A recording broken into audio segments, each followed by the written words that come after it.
और जौहर झारखंड देख रहे हैं आप। मैं हूं शुभे मिश्रा आपके साथ। चलिए करते हैं बुलेटिन की शुरुआत। ईडी ने जमीन मामले में पूछताछ के लिए मुख्यमंत्री हेमंत सोरेन को समन जारी किया है। सवालों का जवाब देने के लिए ईडी ने 14 अगस्त को मुख्यमंत्री हेमंत सोरेन को तलब की है। दरअसल अरबों के लैंड स्कैम की जांच कर रही ईडी के हाथ कई अहम दस्तावेज लगे हैं, जिसमें मुख्यमंत्री हेमंत सोरेन और उनके कई परिवार वालों का भी जिक्र सामने आया है और ऐसे में ये पूछताछ बेहद अहम होने जा रही है। इस मामले में ED suspend IAS Chhavi Ranjan समेत 13 को गिरफ्तार किया जा चुका है।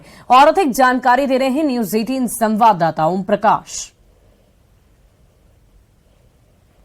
जमीन से जुड़े मामले को लेकर ईडी की कार्रवाई बदस्तूर जारी है और इस मामले में जो ईडी की दबिश है वो भी लगातार देखने को मिल रही है। और इसी फहरिस्त में अब जो मुख्यमंत्री हेमंत सोरेन को एक बार फिर समन जारी किया गया है और 14 अगस्त को ईडी के दफ्तर में पेश होने को कहा गया है। बता दें कि इससे पूर्व भी मुख्यमंत्री हेमंत सोरेन को अवैध खनन मामले में ईडी के दफ्तर जो है 17 नवंबर 2022 को बुलाया गया था, जिसमें वो यहाँ पर पेश हुए थे और ईडी के सवालों का जवाब दिया था। और उसके बाद अब लैंड स्कैम मामले में भी अब हेमंत सोरेन को बुलाया गया है। बता दें कि इस मामले में अब तक कुल 13 गिरफ्तारियां हो चुकी हैं, जिसमें कि IAS छवि रंजन के साथ साथ जो व्यवसायी विष्णु अग्रवाल, अमित अग्रवाल, इन तमाम लोगों की गिरफ्तारी हो चुकी है। वहीं इस मामले में एक राजस्व कर्मी और रिम्स के रेडियोलॉजिस्ट डिपार्टमेंट के भी कर्मी की गिरफ्तारी हुई है। जो जानकारी है उसके अनुसार बरियातू स्थित जो जमीन है उसे लेकर और उसके साथ ही कई अन्य जमीनों को लेकर मुख्यमंत्री हेमंत सोरेन से पूछताछ होनी है और इसी मामले को लेकर उन्हें ईडी के दफ्तर बुलाया गया है। फिलहाल देखना होगा कि मुख्यमंत्री जो इस मामले में किस तरह से आगे आते हैं और क्या वो 14 तारीख को यहाँ पहुँचते हैं या नहीं पहुँचते। इन तमाम चीज़ें जो हैं वो सामने आएंगी। लेकिन साफ तौर से जिस तरह से ईडी ने सम्मन किया है उससे एक बात स्पष्ट है कि मुख्यमंत्री की मुश्किलें आने वाले दिनों में और भी बढ़ने के आसार हैं। रांची से न्यूज 18 के लिए ओम प्रकाश। वहीं मुख्यमंत्री हेमंत सोरेन को ईडी की ओर से जारी समन पर बीजेपी विधायक दल के नेता बाबूलाल मरांडी ने जोरदार हमला बोला है। उन्होंने अपने ट्वीट में लिखा है कि मुख्यमंत्री हेमंत सोरेन को 14 अगस्त को ईडी दफ्तर में हाजिर होना है और इससे पहले जमीन घोटाले में भी पिछले साल उनसे पूछताछ हो चुकी है। बाबूलाल मरांडी का ये कहना है कि आजाद भारत में हेमंत सोरेन शायद ऐसे पहले मुख्यमंत्री होंगे जिन्हें 2 अलग अलग मामलों में पूछताछ के लिए जांच एजेंसी ने तलब की है। साथ ही उन्होंने जमीन घोटाले को लेकर मुख्यमंत्री पर जोरदार हमला बोला।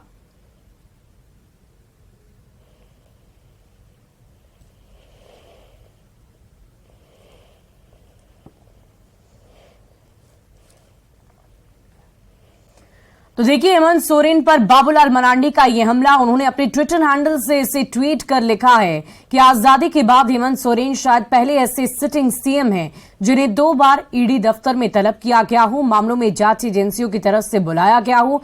आजाद भारत के इतिहास में ऐसे भ्रष्ट मुख्यमंत्री और कहीं नहीं।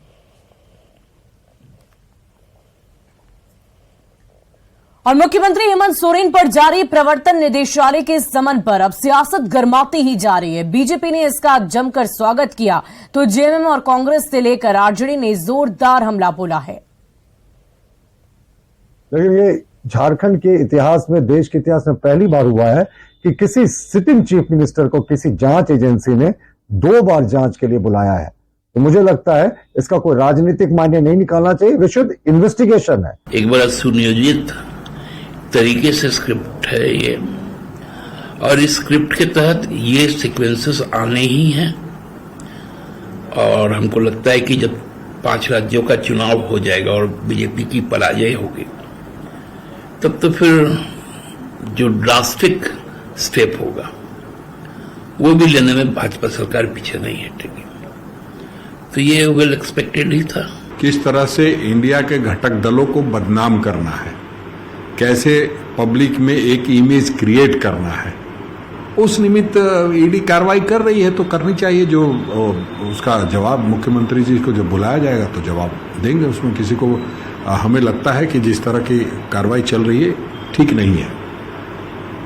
चुनावी राजनीति और उसको पर्सनल वो करके और ईडी का इस्तेमाल करके इस तरह से पार्टियों का वो सब लोग अलग अलग लड़ाई लड़े, ये ठीक नहीं है। ईडी, सीडी, सीबीआई का दुरुपयोग लगातार विपक्षी नेताओं पर किया जा रहा है और विपक्षी नेताओं को हड़काया जा रहा है कि डर जाए, लेकिन विपक्षी एकता एकजुट है, तटस्थ है। चाहे आप सीबीआई, ईडी, जो भी एजेंसियां, सरकारी एजेंसियां दुरुपयोग कर ले, डराने का प्रयास करे, कोई डरने वाला नहीं है। और निर्वाचन आयोग ने डुमरी उपचुनाव की तारीखों का ऐलान कर दिया है और इसके साथ ही झारखंड में एक बार फिर सियासी हलचल बेहद तेज हो गई है।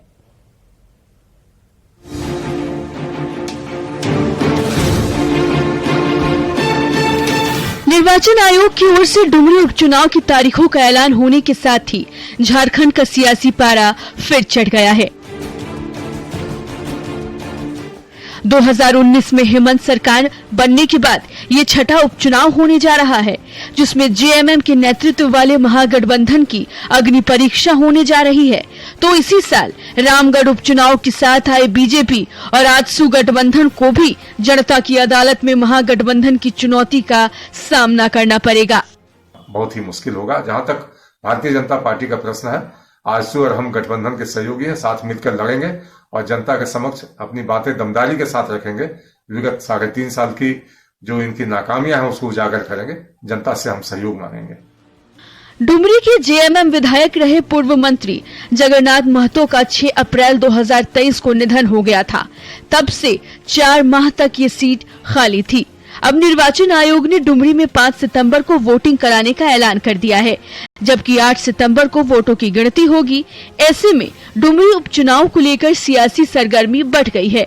2019 के बाद 5 बार हुए उपचुनाव में 4 बार यूपीए और 1 बार एनडीए को जीत मिली है। ये छठा उपचुनाव होगा जब यूपीए और एनडीए एक बार फिर आमने सामने हैं। एनडीए में बीजेपी या आजसू किसका प्रत्याशी चुनावी मैदान में होगा, इसका खुलासा तो नहीं हुआ है, पर दिवंगत जगन्नाथ महतो की विधवा बेबी देवी को मंत्री बनाकर जेएमएम ने उन्हें उम्मीदवार बनाने का संकेत जरूर दे दिया है। को झारखंड मुक्ति मोर्चा को अपने कार्यकर्ताओं पे पूरा विश्वास है और झारखंड मुक्ति मोर्चा के कार्यकर्ता अपनी तैयारी में लगे हुए हैं डुमरी विधानसभा के उपचुनाव को लेकर के, और उसके परिणाम भी आ जाएंगे। हमको लगता है कि अपार जन समर्थन हम लोगों के साथ है और रिकॉर्ड वोटों से हम वोट नहीं कहते, श्रद्धा सुमन के साथ हम इस चुनाव को जीतने का काम करें। हमारा तो प्रत्याशी तय है और गठबंधन के तमाम दल जो हैं वो उस प्रत्याशी को अपना समर्थन देने का भी काम किया है। तो स्वाभाविक तौर पे हमारा प्रत्याशी तो डुमरी में पूरी मजबूती के साथ चुनाव लड़ेगा। चुनाव आयोग की ओर से उपचुनाव की तारीखों की घोषणा के साथ ही झारखंड में एक बार फिर सियासी जोड़ तोड़ का खेल शुरू हो गया है, जिसमें एक बार फिर यूपीए और एनडीए के बीच जोरदार रसाकसी के आसार बन रहे हैं। रांची से संजय सिन्हा और निरंजन के साथ अविनाश की रिपोर्ट।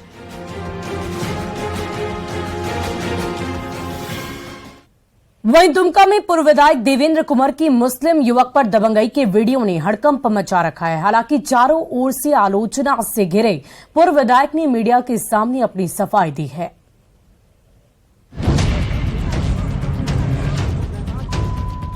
पहले थूक चटवाई,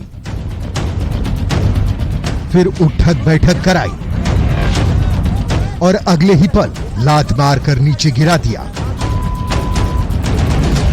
वो भी भरी भीड़ के सामने। सोशल मीडिया में तेजी से वायरल हो रहे जरमुंडी के इस वीडियो ने हड़कंप मचा रखा है।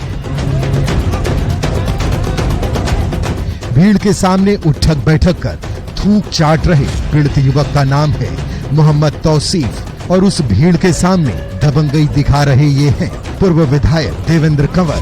दरअसल नहाने के दौरान गांव की महिलाओं ने उनका वीडियो बनाने की शिकायत की थी। नजर किसी को पड़ गया, देखो के उलट रहा है तो छुप जाता है, जाके छुप गया, जाके तब फिर हल्ला किया, लड़की सब महिलाओं सब हल्ला किया, तब सब आदमी जूता जुटने बाद 2-4 लड़का उसको पकड़ के किया। कह रही का वो वीडियो बना बच्चा बुतरू सियाना बच्चा बुतरू अपना अपने नहे सुने तो हुलके छे तो एक दू दिन बच्चा बोल के करके देखें कि हुलके छे तो वो पीछा कर दिए दौड़े तो भाग गेले जानी जात कहाँ जाते दौड़े। फिर वहाँ नदी किनारे मैं ये जाकर के वीडियो बनाता था। 1 साल पहले कंप्लेन था मेरे माथा में। फिर जो है इसमें 3-4 दिन पहले फिर ही चला गया बाबू साहब, इसको पकड़ा धरने के बाद जो है पब्लिक इसको पूरा घेरा घारा मारपीट करने का हिसाब से जो है तो फिर हम लोग जो है चचा पास आए कि चचा आप जो उचित फैसला है कर दीजिए। और इसको जो है तो पब्लिक पूरा बिगड़ गया वहाँ का, जिस मोहल्ला का लड़की था तो बोला अगर माथा मुड़वा दे। वो महिलाओं की शिकायत पर गांव वाले का पारा चढ़ गया और वो उसे पकड़कर पूर्व विधायक देवेंद्र कंवर के पास ले गए। फिर क्या था? भरी भीड़ के सामने पूर्व विधायक ने फरमान सुना दिया। वो हंगामे के बीच युवक ने कान पकड़कर उठक बैठक की।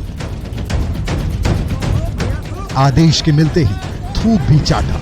इतने पर भी मन नहीं भरा तो नेताजी ने उसे लात मारकर नीचे गिरा दिया। जैसे ही ये वीडियो वायरल हुआ, पूर्व विधायक देवेंद्र कंवर की करतूत की हर तरफ निंदा होने लगी। हालांकि अब उन्होंने सफाई दी है। ये राजनीति से प्रेरित होके छोटा सा मैंने वीडियो कैसेट बना के और पूर्व मैंने उसको ये वायरल किया गया है और इस वस्तुस्थिति ये नहीं है, जबकि ये समाज से मेरा पूर्वज से भी संबंध है। जो घटना लड़का किया है वो पूर्वजों से मेरे यहाँ फल का दुकान है। इस वीडियो ने सियासी हलके में उबाल ला दिया है। वहीं जरमुंडी पुलिस ने कहा है कि मामला सामने आने पर विधि सम्मत कार्रवाई की जाएगी। देवेंद्र कुमार इनका कहना है कि जो पीड़ित युवक था वो अक्सर जो है जो नहाती महिलाओं का वीडियो बना था और उसको लेकर जब ग्रामीण उसको पकड़कर यहाँ पे लाए, ग्राम सभा हुई, ग्राम सभा में इन्होंने वहाँ पे लड़कों से माफी मंगवाया। उसके बाद उन्हें यहाँ से बाहर भेज दिया है। हितेश कुमार, न्यूज 18 दुमका। और दुमका की वीडियो ने राजधानी रांची का सियासी तापमान चढ़ा दिया है। जेएमएम और कांग्रेस को बीजेपी पर निशाने साधने का मौका मिल गया है। वहीं बीजेपी भी कड़ी कार्रवाई की बात कह रही है।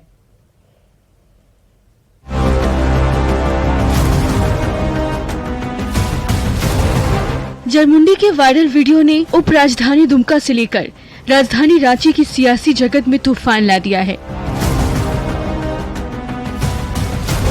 पूर्व बीजेपी विधायक देवेंद्र कुंवर की करतूत की हर तरफ कड़ी निंदा हो रही है। सत्ता की कुर्सी तो उतर गई पर सत्ता का बुरा नशा इन विधायक के सर से नहीं उतर पाया है। ये घटना जो है ये दुमका के जरमुंडी इलाके की है, जहां पर वहां के पूर्व बीजेपी विधायक ने एक सभा बैठाई, खुद ही जज बन गए और खुद ही युवक को सजा सुना दी। बता दें कि युवक पर आरोप लगाते हुए उसको जमीन पर बैठाया, उस पर जूते बरसाए, उस पर गाली बरसाई और साथ में उसे थूक चाटने पर मजबूर कर दिया, जिसका किसी ने वीडियो बनाया और उस वीडियो को सोशल मीडिया पर ट्रोल कर दिया।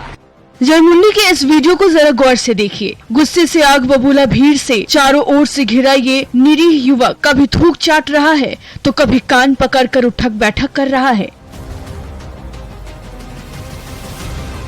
गांव की महिलाओं की शिकायत पर हंडवा स्टेट के जमींदारों के वंशज और पूर्व बीजेपी विधायक देवेंद्र कुंवर दबंगई पर उतर आए, खुद ही आरोप लगा रहे हैं और फैसला सुनाकर सजा भी दे रहे हैं। पूर्व बीजेपी विधायक की करतूत पर जेएमएम और कांग्रेस से लेकर बीजेपी ने भी कड़ी निंदा की है। संवेदनहीन व्यक्ति हैं ये लोग, और जो वीडियो सामने आ रहा है तो ये झारखंड की धरती है, ये मध्य प्रदेश नहीं है और न उत्तर प्रदेश है। यहाँ कानून अपना काम करेगा, कोई भी रहे, कितना भी बड़ा रसूख वाला रहे, कानून स्वतः संज्ञान लेगा और उन पर कार्रवाई होगी। इतना संसार करने वाली घटना है, बीजेपी वाले चुप है। मेरे संज्ञान में आया है और मैं कहना चाहता हूँ, जिला प्रशासन को मैं कहना चाहता हूँ, अविलंब कार्रवाई करो और ऐसे भ्रष्ट बीजेपी के लोगों को जिसका जगह जेल में होना है। इस तरह की घटनाएं एक सभ्य समाज के लिए कहीं से भी स्वीकार्य नहीं होना चाहिए, होता नहीं है। फिर भी जो घटना घटित हुई उसकी जांच तो होनी चाहिए, और मैं वही कह रहा हूँ कि अगर यदि घटना जो भी कारण रहा हो, अगर एक काम हुआ है तो गलत हुआ है। सोशल मीडिया पर वायरल हो रहे इस वीडियो ने जेएमएम और कांग्रेस को बीजेपी पर निशाना साधने का मौका दे दिया है, तो बीजेपी भी जांच कर दोषियों के खिलाफ कार्रवाई करने की बात कह रही है। मामले ने अब तुल पकड़ लिया है। वहीं दूसरी ओर सत्ताधारी में बैठे वरिष्ठ नेताओं ने बताया है कि देश भर में मध्य प्रदेश और मणिपुर और झारखंड में ऐसी घटनाओं का वो कड़ी निंदा करते हैं और झारखंड में जो घटना घटी है उसमें विधायक के खिलाफ कड़ी से कड़ी कार्रवाई करेंगे और सजा की मांग करेंगे और उसे जल्द से जल्द संज्ञान में लेते हुए कार्रवाई दुमका तक पहुंचेगी। कैमरामैन संत के साथ रूपाली त्रिपाठी, न्यूज़ 18 रांची। और झारखंड में विश्व आदिवासी दिवस पर रंग बिरंगे समारोह हो रहे हैं। आदिवासियों के विकास के बड़े बड़े दावे किए जा रहे हैं, पर आदिवासियों का दर्द सुनने वाला कोई नहीं है।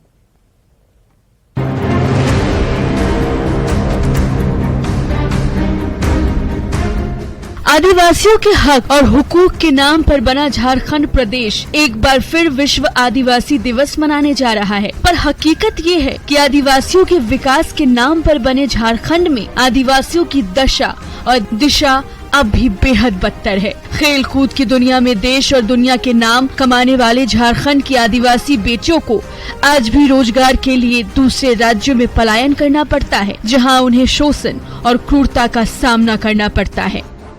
आदिवासियों के नाम पर राज्य का गठन किया गया था। आज भी राज्य में राजनीति आदिवासी समुदाय के इर्द गिर्द घूमती दिखाई दे रही है। कहा जाता है कि आदिवासी अध्यक्ष और मुख्यमंत्री चुनकर उनके दशा और दिशा में सुधार लाया जाएगा। आदिवासी समुदाय को बहुत सारी फायदे मिलेगी।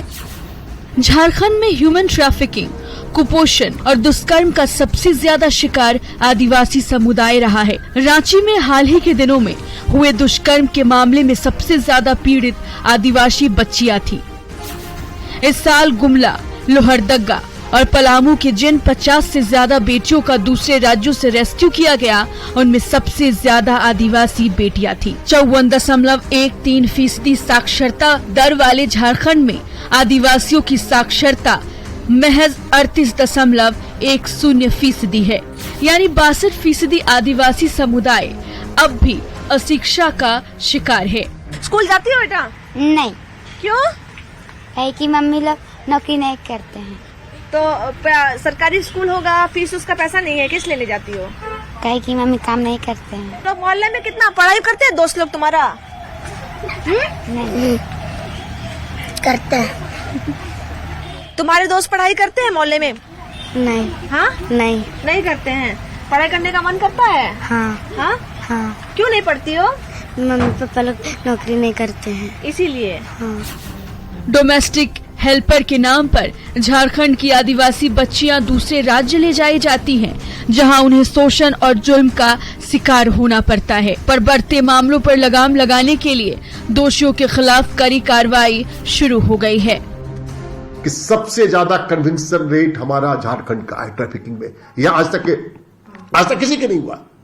या और आज मैं पहली बार आपको बता रहा हूं कि झारखंड जो प्रदेश है, यहाँ के पुलिस, यहाँ के जुडिशरी, सबको मैं सैल्यूट कर रहा हूं कि कन्विक्शन रेट सबसे ज्यादा झारखंड का। ये मेरा स्टडी नहीं है, एनसीआरबी की स्टडी है। जो बच्चे ट्रैफिकिंग के विक्टिम्स होते हैं वो आगे चल करके child sexual abuse, child labour या फिर चाइल्ड मैरिज का शिकार जो कहीं ना कहीं जाकर के होते हैं। ट्रैफिकिंग के पीछे बहुत सारे फैक्टर्स है, पर मुख्य रूप से इसमें गरीबी कह सकते हैं हम, इसमें शिक्षा का अभाव कह सकते हैं, और एक सोशल अवेयरनेस की कमी भी इसके पीछे जो है बहुत बड़ा कारण है। पलायन, अशिक्षा और बेरोजगारी का मारा आदिवासी समुदाय आज भी सिर उठाकर जीने के लिए संघर्ष कर रहा है, पर लाखों सरकारी दावों के बावजूद आदिवासियों के विकास की रफ्तार अब भी बेहद सुस्त है। पलायन, शिक्षा और कई जगह इन लोगों को सरकारी योजनाओं के जो है अभाव के कारण काफी ज्यादा परेशानी झेलनी पड़ती है। आज भी 2023 में राजधानी रांची और झारखंड राज्य में आदिवासी समुदाय जो है वो कई सुविधाओं से वंचित है और आज भी परेशानी में किसी तरह अपना गुजारा मुश्किल से कर रहे हैं। कैमरामैन संत के साथ रूपाली त्रिपाठी, न्यूज़ 18 रांची। खबर धनबाद से, जहां आरा मोड़ के जिया साइबर कैफे पर कुख्यात गैंगस्टर प्रिंस खान के गुर्गों ने दनादन फायरिंग की है। हमले में साइबर कैफे के संचालक मोहम्मद परवेज बाल बाल बच गए, जबकि बाइक सवार अपराधी फायरिंग करके भाग निकले। दिन दहाड़े हुई फायरिंग से भूली की गलियों में हड़कंप मच गया है। धनबाद पुलिस ने घटनास्थल से 3 खोखा जब्त कर लिया है। साथ ही सीसीटीवी फुटेज से अपराधियों का सुराग तलाशने की कोशिश की जा रही है। कहा यह जा रहा है कि गैंगस्टर प्रिंस खान ने जिया साइबर कैफे के संचालक मोहम्मद परवेज से 3 लाख रुपए रंगदारी की मांग की थी। उसने रंगदारी नहीं दी और इसीलिए गैंगस्टर ने अपने गुर्गों को उसके पीछे लगा दिया। धनबाद पुलिस ने आरोपियों की जल्द गिरफ्तारी का दावा किया है।